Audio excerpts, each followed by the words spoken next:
Hello વિદ્યાર્થી મિત્રો, આજે આપણે ધોરણ 12નો નવો ટોપિક વિશે જોઈશું. ચેપ્ટર નંબર 3 વિષય ફિઝિક્સ. તો આપણે આગળના જે એક્ઝામો થિયરિકલ જોયું તેની અંદર આપણે શું અભ્યાસ કર્યો કે ઈએમએફ વાળા R1 અને E1 અને E2 વાળા શ્રેણી જોડા અને સમાંતર જોડાનું ઈએમએફનું આપણે શું મેળવવાનું હતું? સૂત્ર. હવે વિદ્યાર્થી મિત્રો, નવા નિયમો, નવા વૈજ્ઞાનિક વિશે આપણે અભ્યાસ કરીશું. તો નવો વૈજ્ઞાનિક જે છે કિર્ચોફ વિશે આપણે કના વિશે અભ્યાસ કરવાનો છે? કિર્ચોફ વિશે. કિર્ચોફ તો આ વૈજ્ઞાનિક હતો છે કિર્ચોફ, બરોબર. તો કિર્ચોફે નવા પરિપથો આપ્યા, નવા પરિપથો. અને આ કિર્ચોફનો નિયમ તમારે પ્રેક્ટિકલની અંદર ખૂબ જ મહત્વના છે. એના બે નિયમો આપણે વિશે અભ્યાસ કરવાનો છે, કિર્ચોફનો પ્રથમ નિયમ અને કિર્ચોફનો બીજો નિયમ. આજે આપણે જે અભ્યાસ કરીશું એ કિર્ચોફના પ્રથમ નિયમ વિશે સંપૂર્ણ માહિતી મેળવીશું. તો એની અંદર એક પ્રથમ ટોપિક આવે છે વિદ્યાર્થી મિત્રો. આની અંદર પ્રથમ ટોપિક છે જે છે જંકશન બિંદુ. ઘણા વિદ્યાર્થીઓ કહે છે સાહેબ જંકશન બિંદુ એટલે શું? કયું બિંદુ? જંકશન. તો આજે તમારે સરસ વિડીયો દેખાશે, એની હું ખાતરી આપું છું. જંકશન બિંદુ. હવે વિદ્યાર્થી મિત્રો, જંકશન એટલે તમે ક્યાં નામ સાંભળ્યું છે? જંકશન ક્યાં જોયું છે? જંકશન એટલે શું? જંકશન એટલે એક પ્રકારનું સ્ટેશન, એક પ્રકારનું શું જોવા મળે? સ્ટેશન. જે સ્ટેશન હોય ને એને આપણે જંકશન કહીએ. દાખલા તરીકે તમે રેલવે બેઠા હશો તો રેલવે શું લખેલું? રેલવે જંકશન લખેલું હોય છે. શું લખેલું હોય છે? Railway junction. બસ સ્ટેશન છે એ પણ આપણે શું કહેવાય? જંકશન કહેવાય. કારણ કે ત્યાં બધી બસો ભેગી થાય, અથવા રેલવે જંકશન બધી રેલવે ભેગું થાય, ત્યાંથી રેલવે અમુક જાય અમુક આવે.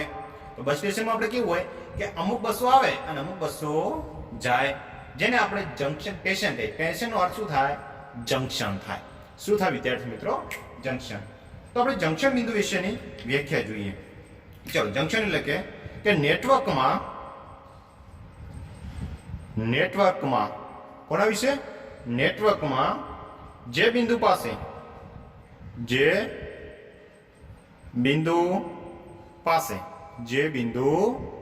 વિદ્યાર્થી મિત્રો, જે બિંદુ પાસે બે થી વધારે શું ભેગું થતું હોય? વાહકો ભેગા થતા હોય. શું થતું? વાહકો ભેગા થઈ તેવા બિંદુને શું કહેવામાં આવે છે? જંકશન બિંદુ કહે છે. એટલે કે કોઈ બે વાહકો, અથવા કે નેટવર્કમાં જે બિંદુ પાસે બે થી વધારે વાહકો, તો આપણું જે સ્ટેશન છે, જે બસ સ્ટેશન વિચારીએ, રેલવે સ્ટેશન વિચારીએ, ત્યાં બે થી વધારે વાહકો શું થાય? ભેગા થાય. શું થાય? ભેગા થાય. અને ભેગા થઈને એક જગ્યાએ અમુક વાહકો એક જગ્યાએ કેન્દ્રમાં ભેગા થાય, અમુક વાહકો એક જગ્યાએથી કેન્દ્રમાંથી છૂટા પડે. તો એવું જે કોઈ બિંદુ છે, જે બિંદુ છે તેને આપણે શું કહીશું? જંકશન બિંદુ તરીકે ઓળખાય છે. આની અંદર એક લૂપ છે. લૂપ એટલે બંધ પરિપથ. કોઈ બંધ, એક બીજો ટોપિક છે, યાદ રાખજો વિદ્યાર્થી મિત્રો. જંકશન બિંદુ પર એક લૂપ આવે છે. તો લૂપ એટલે શું? તો લૂપનો અર્થ કોઈ વિદ્યાર્થી તમને પૂછે મિત્રો, તો લૂપને આપણે શું કહીશું? તો લૂપને આપણે કહીશું બંધ પરિપથ. શું કહીશું? બંધ પરિપથ કહીશું. શું કહેવામાં આવશે એને? બંધ પરિપથ. રેડી? કોઈ વાહકનો બંધ પરિપથ એટલે એને આપણે લૂપ તરીકે ઓળખાય છે.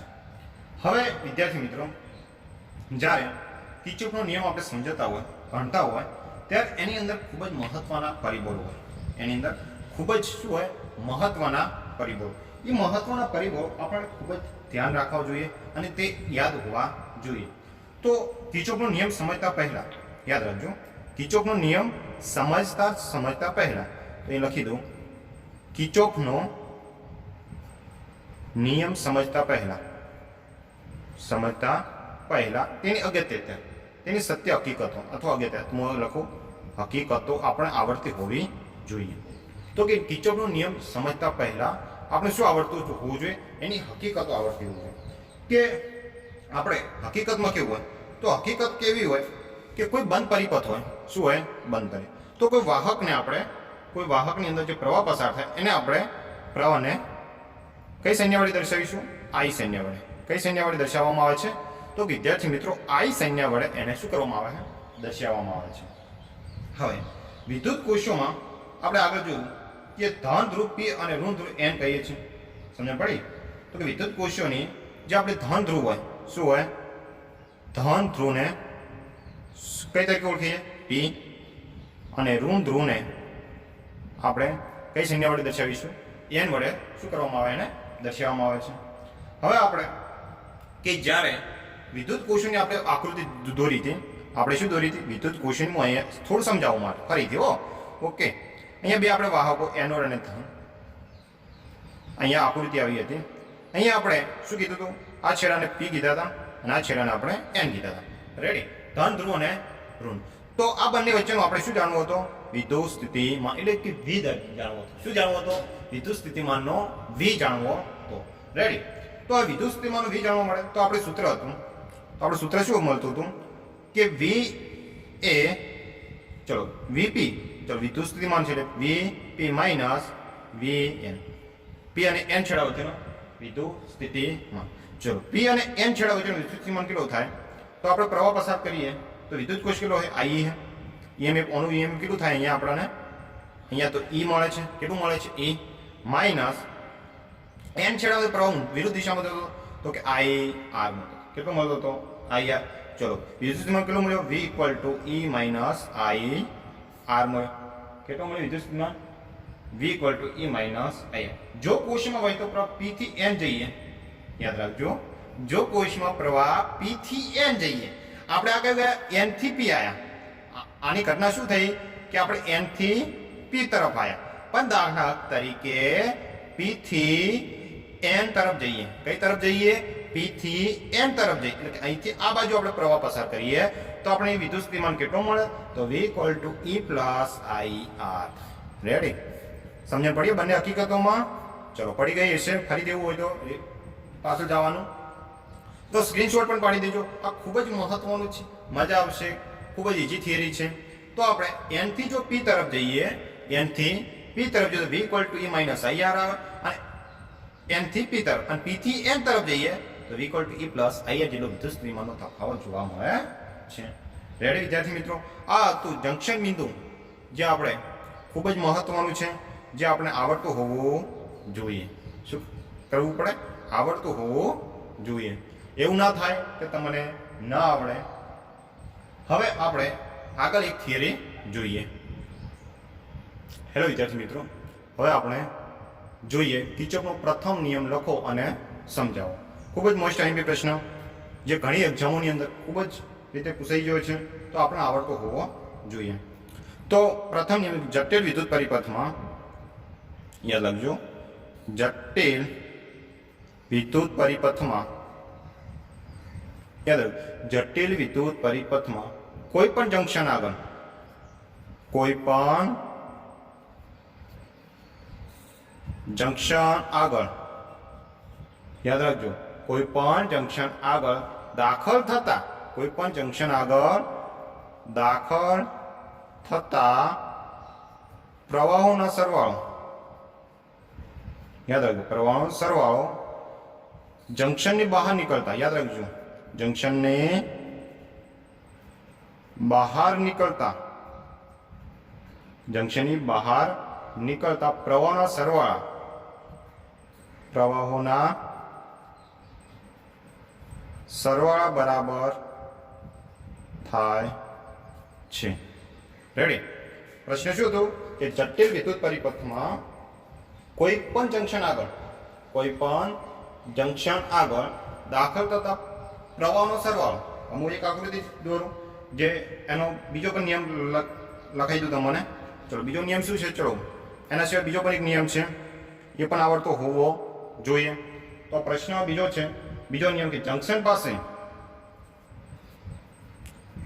જંકશન પાસે ભેગા મળતા વિદ્યુત પ્રવાહોના બૈજિક સરવાળા જેટલું થશે.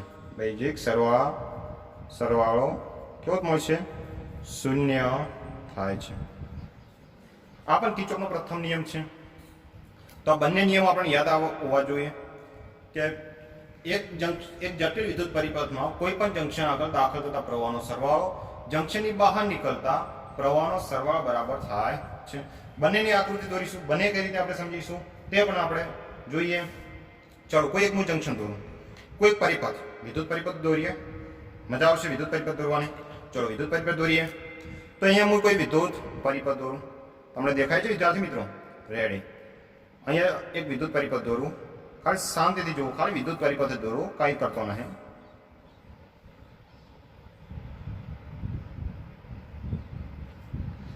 કાંઈ હું કરતો નહીં, ખાલી વિદ્યુત પરિપથ જ દોરું છું. એવું કે સાહેબ તમે શું કરો છો? રેડી.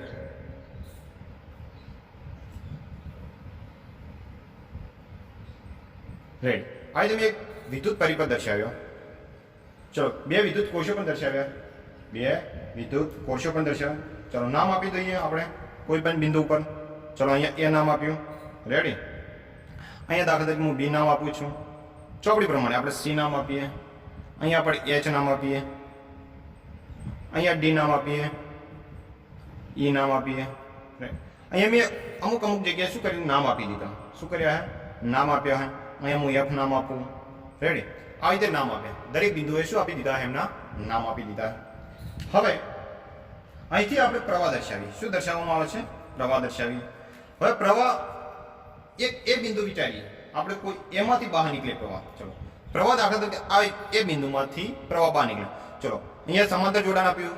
શ્રેણી જોડાણ તો છે નહીં. કયું જોડાણ છે? તો કે સમાંતર જોડાણ છે. તો સમાંતર જોડાણમાં કેવું થશે? તો અહીંયા પ્રવાહ અને અહીંયા પ્રવાહ બંને દિશામાં પ્રવાહ જશે. બંને દિશામાં પ્રવાહ. આની અંદર જે નિશાનીઓ જે છે તીર, એ તીરની નિશાનીઓ ખૂબ જ મહત્વની છે. આ કિર્ચોફના નિયમની અંદર તીરની નિશાનીઓ ખૂબ જ મહત્વની છે. એટલા માટે આ તીર પણ આપણને ખબર હોવા જોઈએ. ચલો અહીંયા હું પ્રવાહ I1, અહીંયા પ્રવાહ I2. રેડી. અહીંથી પ્રવાહ આપણે પસાર કર્યો. શું કર્યો? પસાર. પ્રવાહ પસાર કર્યો. હવે જો આપણે બધી શાખામાં જંકશન શાખા પરના બિંદુએ સમાન રીતે લાગુ પ્રવાહ પાડી દીધો, I1 અને I2. હવે પ્રવાહ બાજુ જશે. જશે વિદ્યાર્થી મિત્રો? હા જશે ને. અહીંયા પણ I2 આવશે. અહીંથી પસાર થઈ હવે આ બાજુ પણ પ્રવાહ આવશે. આ બાજુ પણ કેટલો પ્રવાહ આવશે? તો કે I1 જેટલો પ્રવાહ ગતિ કરશે. અહીંથી સમજો, અહીંથી અહીંયા. રેડી. હવે આ ડી બિંદુએ શું થઈ જાય? ભેગા થશે. સમજ પડી? ડી બિંદુએ શું થયું? ભેગા થયું. ચલો હવે પ્રવાહ બંને જગ્યાથી આવે તો કઈ બાજુ આવે છે? આ બાજુ. તો આ પ્રવાહ કેટલો આવ્યો? તો કે I3 પ્રવાહ પસાર છે. કેટલો થયો? I3. કારણ કે I1 I2 પછી આ પ્રવાહ પણ આ બાજુ ગતિ કરે તો I3. પણ એ જે I3 જે પ્રવાહ છે એ I3 પ્રવાહ કોના કારણે રચાણો? તો એમાંથી જે નીકળતો જે પ્રવાહ છે I1 અને I2 એમના કુલ સરવાળા જેટલો પ્રવાહ મળ્યો. આ બંનેનો કુલ સરવાળો કરીએ એટલો આમાંથી શું પ્રવાહ પસાર? I3 પ્રવાહ પસાર થાય છે. સમજણ પડે છે? રેડી. આવડી ગયું છે તમને? એટલી મને કાળજી, મને સમજણ પડે છે કે તમને ખૂબ જ મજા આવી છે. સમજણ પડી કે અહીંથી જે I1 ને I2 પસાર થયો તે ડી બિંદુએ થી પસાર થાય એટલે આ બંનેનો કુલ સરવાળો જેટલો પ્રમાણ આપણે શું મળ્યો? I3 પ્રવાહ મળે છે. કેટલો મળે છે?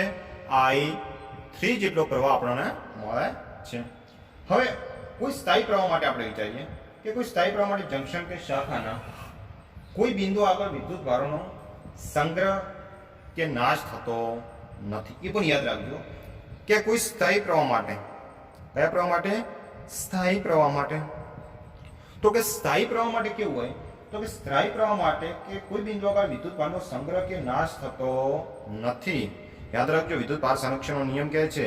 શું કહે છે? ભણી ચૂક્યા છો 11માં. વિદ્યુત ભાર સંરક્ષણનો નિયમ શું કહે છે?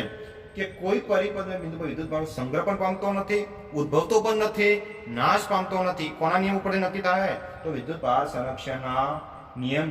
જેટલો દાખલ તમે પ્રવાહ પસાર કરો છો, એટલે કે અહીંથી હું જેટલો દાખલ કર્યો અહીંથી કે I1 I2, તો તેમાંથી કુલ I3 એનો સરવાળો જેટલો જ બહાર નીકળશે પ્રવાહ. એટલે કે જેટલો તમે ઇનપુટ આપો છો તેટલો જ આઉટપુટ શું કરશે? બહાર નીકળશે. સમજ પડે? એનો અર્થ કે વિદ્યુત ભાર સંરક્ષણ નિયમ લાગુ પડે છે. એટલે કે એ પ્રવાહનો નાશ પણ થતો નથી, ઉદ્ભવતો નથી, અને ત્રીજું શું આપણે કે વપરાતો એ નથી. એટલે કે હા, એનું બીજું કારણ કે તે એક સ્વરૂપમાંથી બીજા સ્વરૂપમાં શું કરે છે?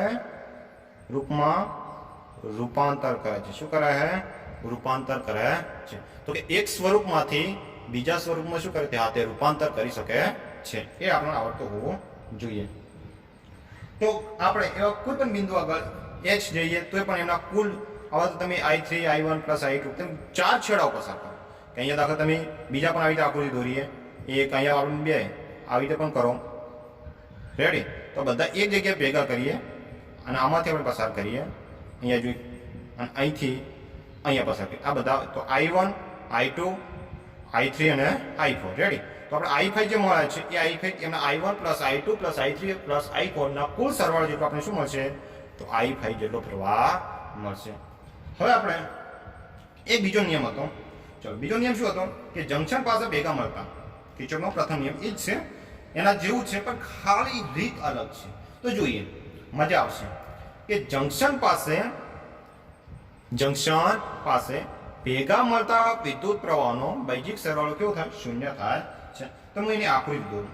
શું દોરીએ? આકૃતિ. ચલો, આકૃતિ હું દોરું. આકૃતિ બીજા પેજે દોરું એટલે તમને વધારે સમજણ પડશે. તો વિદ્યાર્થી મિત્રો, આપણે આકૃતિ અહીંયા જોઈએ. તો નિયમ શું? કે જંકશન પાસે ભેગા મળતા. નિયમ શું હતો? કે જંકશન પાસે ભેગા મળતા વિદ્યુત પ્રવાહનો બૈજિક સરવાળો કેવો મળે છે? શૂન્ય મળે છે. રેડી? ચલો, હું આકૃતિ દોરીએ. આકૃતિ નાની છે, બેસ્ટ છે, દોરીએ. તો ચલો, હું એક આકૃતિ દોરું, એના દ્વારા આપણે સમજીશું. ક્લિયર રિઝલ્ટ તમને દેખાય છે વિદ્યાર્થી મિત્રો? તો કોમેન્ટની અંદર જે ભૂલ હોય કે રિઝલ્ટ વિશે કોઈ ભૂલ હોય તો કહેજો, તો આપણે એનો સોલ્વ કરીશું. રેડી? ચલો, હવે અહીંયા હું તીર દઈશું. આ તીર ખૂબ જ મહત્વના તીર. આપણે અહીંયા નામ આપ્યું. અહીંયા પ્રવાહ, એક પ્રવાહમાં આવે છે, એક પ્રવાહ બાજુ જાય છે, અને અહીંયા. રેડી? તો પ્રવાહના નામ આપણે આપી દઈએ. i1 i3 i2 i1 i2 i3 i4 અને i. તો જો તીર જુઓ, ખાલી માત્ર તીર જુઓ. ચલો, બે તીર કઈ તરફ છે? જુઓ, આ બંને તીર જુઓ અંદર તરફ આવી રહ્યા. કઈ તરફ આવી રહ્યા? અંદર તરફ. અને બીજા 3 તીર જુઓ. i2 નું તીર જુઓ, i4 નું તીર જુઓ, i4 નું તીર જુઓ અને i5 નું તીર જુઓ. તો કઈ તરફ જઈ રહ્યું છે? બહાર તરફ જઈ રહ્યું છે. જોયું? તો નેટવર્કમાં આજે આપણે નેટવર્ક જે દર્શાવી વિદ્યાર્થી મિત્રો, તો આ નેટવર્કની અંદર ઓ બિંદુ જે છે, ઓ બિંદુ એને જંકશન વિચાર્યું. શું વિચાર્યું છે?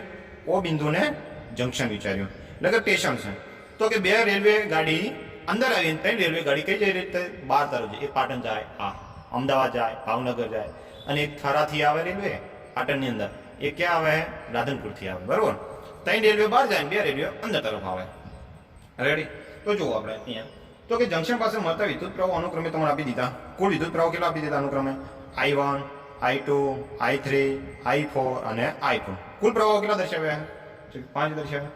હવે વિદ્યાર્થી મિત્રો, આપણે આપણી મરજી મુજબ આ તીર દર્શાવ્યા. આપણે જે તમારી ઈચ્છા, તમે i4 ને i2 ને અંદર તરફ દર્શાવો અને બીજાને બહાર તરફ દર્શાવો તો તમારે ચાલશે, એનો કોઈ પ્રોબ્લેમ નથી. હવે જ્યારે વિદ્યુત પ્રવાહ એ કોના સંદર્ભમાં ઉત્પન્ન થાય? તો વિદ્યુત ભારના સંદર્ભમાં. કોના સંદર્ભમાં પસાર થાય? તો વિદ્યુત ભારના સંદર્ભ. તો કે t સમયમાં, યાદ રાખજો, તો કે t સમયમાં કેટલો વિદ્યુત ભાર થાય? તો Q1 Q2 Q3 Q4 અને Q5 જેટલો વિદ્યુત ભારો પસાર થાય. Q5 જેટલા પસાર, Q1 Q2 Q3 Q4 Q5 જેટલો વિદ્યુત ભાર પસાર થાય, તો એના અનુક્રમે i1 i2 i3 i4 અને i5 જેટલા શું થાય? પ્રવાહો પસાર થાય. સમજ પડી? તો વિદ્યુત પ્રવાહની વ્યાખ્યા મુજબ તો કે i1 જે છે Q1 ભાગ્યા t સમયમાં Q1 જેટલો વિદ્યુત ભાર પસાર થયો તો આપણે શું મળ્યો? i1 જેટલો પ્રવાહ. તો એવી રીતે વિદ્યાર્થી મિત્રો બીજાનું આપણે દર્શાવીએ તો i2 બરાબર Q2 ભાગ્યા t, આવી રીતે i3 બરાબર Q3 ભાગ્યા t, i4 બરાબર Q4 ભાગ્યા t, i5 બરાબર Q5 ભાગ્યા t. રેડી? સમજ પડી ગઈ? તો કે t સમયમાં Q જેટલો પ્રવાહ વિદ્યુત ભાર પસાર કરીએ તો આપણે શું મળે? I જેટલો પ્રવાહ મળે છે. તો દરેક જગ્યાએ આવું જોવા મળશે, પરંતુ હવે વિદ્યુત ભાર સંરક્ષણ નિયમ શું કહે છે? તો કે વિદ્યુતભાર સંરક્ષણનો નિયમ તો આપણને એવું કહે છે કે ભાઈ પરિઘનો કોઈ બિંદુ પર તમે વિદ્યુતભાર તમે પસાર કરો તો વિદ્યુત પ્રવાહ પસાર કરો તો વિદ્યુતભારનો સંગ્રહ પામતો નથી કે વિદ્યુતભાર એક જગ્યાએ તો પડ્યો રહેશે નહીં. તમે એક જગ્યાએ પડ્યા રહો, અહીંથી અહીંયા બજારમાં ફરવા જતો બરાબર, બીજી વાત ના વિચારતા કે બીજો ધર્મની સાઈડ નહીં ફરતા, અને એવું આપણે વિચારવાનું નહીં. તો કે વિદ્યુતભાર સંગ્રહ પામતો નથી, તે એની જાતે ઉદ્ભવતો નથી, એની જાતે ઉદ્ભવે ના, સ્વયં ઉદ્ભવતો પણ નથી કે તેનો નાશ પણ પામતો નથી. હા, પણ એક સ્વરૂપમાંથી બીજા સ્વરૂપમાં શું થાય તે બદલાય છે. રેડી? તો આપણે ટી સમયમાં જંકશન પાસે આવતો વિદ્યુતભાર, ચલો હવે આપણે આની અંદર જંકશન બિંદુ આગળ ટી સમયમાં કયા કયા વિદ્યુતભારો આવે છે, ટી સમયમાં કયા કયા વિદ્યુતભારો બહાર જાય છે, કયા કયા વિદ્યુતભારો અંદર આવે છે અને કયા કયા વિદ્યુતભારો બહાર જાય છે તે પણ આપણે જોઈએ. તો આપણે સૂત્ર લખીએ. શું લખીએ? સૂત્ર. તો કે ટી સમયમાં, અહીંયા લખું, ટી સમયમાં જંકશન પાસે આવતો વિદ્યુતભાર ઇક્વલ ટુ ટી સમયમાં જંકશન માંથી બહાર જતો શું? વિદ્યુતભાર. બહાર જતો વિદ્યુતભાર. ચલો ટી સમયમાં વિદ્યાર્થી મિત્રો, ટી સમયમાં કયો કયો વિદ્યુતભાર તમારી પાસે આવે છે? તો ટી સમયમાં આપણી પાસે Q1 I1 આવે અને પ્લસ Q3. સમજ? Q3 એટલે I3 થાય. ચલો ટી સમય બહાર જતો તો Q2 plus Q4 plus Q5. Ready? આટલા વિદ્યુત. તો હવે ટી સમયમાં, ચલો ટી સમયમાં એટલે કે I1T plus I3T. Ready? I2T, I4T અને I5T. તો ટી તો દરેકનો સમાન છે, તો દરેકને ટી વડે આપણે ભાગી દઈએ. એવું હોય તો દરેકને ટી વડે ભાગો તો ટી ઉડી જશે. દરેક પદને આપણે ટી વડે ભાગો તો દરેક પદને અહીંયા હું લખી દઉં. હવે દરેક પદને ટી વડે ભાગતા, કારણ કે સમાન છે એટલા માટે સમય. એટલે તો આપણે સૂત્ર શું મળશે? I1 plus I3, I2 plus I4 plus I5. Ready? I1 plus I3 equal to I2 plus I4 plus I5. ચલો હવે વિદ્યાર્થી મિત્રો આપણે જોઈએ જે બરાબરના પદ છે એ આ બાજુ લાવી દઈએ. જે બરાબરની પહેલી બાજુ જે છે એ પદ આ બાજુ લાવી દઈએ. તો સૂત્ર કેવું મળશે? એને ક્રમ અનુસાર ગોઠવી દઈએ. I1 પછી કયું આવશે? I2. પણ બરાબરની આ બાજુ આવ્યું એટલે માઇનસ I2 થશે. શું થઈ છે? Minus I2. હવે પ્લસ I3 ને તો I3 રહેશે. હવે I4 ને આ બાજુ લાવો બરાબર એટલે માઇનસ I4 થઈ જશે. I5 ને બરાબર ને આ બાજુ લઈએ તો માઇનસ I5 બરાબર કેટલું થયું? 0 થયું. ચલો કુલ પ્રવાહનો આપણે સરવાળો કરીએ. કુલ પ્રવાહનો શું કરીએ? સરવાળો કરીએ. તો જુઓ I બરાબર 1 થી ક્યાં સુધી? તો 5 સુધી. ક્યાં સુધી પ્રવાહ મળે? I બરાબર સંકલન લઈએ 0. જ્યાં ત્યાં લખી દીધું I બરાબર 1, 2 થી 5 કિર્ચોફનો નિયમ લાગુ પડે છે. તો વિદ્યાર્થી મિત્રો આમ કોઈ પણ જંકશન પાસે આપણે વિદ્યુત પ્રવાહનો બૈજિક સરવાળો હંમેશા કેવો મળે છે? 0 મળે છે. કેવો મળે છે? હંમેશા એમનો બૈજિક સરવાળો 0 મળે છે. જંકશન તરફ આવતા પ્રવાહનું ધન અને જંકશનથી દૂર જતા પ્રવાહનું આપણે ઋણ ગણવાનું. યાદ રાખજો કે જંકશન બિંદુ તમે જે આવે જંકશન બિંદુ અંદર તરફ જે આવે એને આપણે ધન ગણવાના. શું ગણવાના? ધન ગણવાના. અને જે જંકશન બિંદુથી બહાર જતા હોય, જંકશન બિંદુથી કેવા જતા હોય? બહાર જતા હોય તેને આપણે શું ગણવાના? તો કે ઋણ ગણવા. એ પણ યાદ રાખજો. કિર્ચોફનો પ્રથમ નિયમ વિદ્યુતભાર સંરક્ષણ નિયમ ઉપયોગ ઉપર જ આધારિત છે. તો કે વિદ્યુતભાર સંરક્ષણ નિયમનો ઉપયોગ કરવા માટે આ કિર્ચોફનો નિયમ આપણે લાગુ પાડવામાં આવે છે. તો વિદ્યાર્થી મિત્રો આ જે તમને વિડીયો ગમ્યો હોય તો શેર કરો, લાઈક કરો અને આપણી ચેનલને સબસ્ક્રાઈબ કરજો. હવે જે વિદ્યાર્થીઓ આ જે કિર્ચોફનો નિયમ હવે દરરોજ વિડીયો આવતા રહેશે, કારણ કે એવો સમય આવી જાય છે સમજણ ક્યારે શું કરવું. એટલે માટે હવે તમારો વિડીયો અને એકમ કસોટી પણ આપણે લઈશું ચેપ્ટર નંબર 3ની. હવે ટૂંક સમયમાં ચેપ્ટર પૂરું થઈ જશે. રેડી? તો તમારે લખતું જવાનું અને સ્ક્રીનશોટ પણ પાડતું જવાનું. કોઈ પણ પ્રોબ્લેમ હોય તો સ્કૂલમાં આવીને શીખી જાજો. કોઈ તમને ના પડશે એવું તો 4 ટીમની અંદર પણ આવી શકો છો. જય હિન્દ, જય ભારત.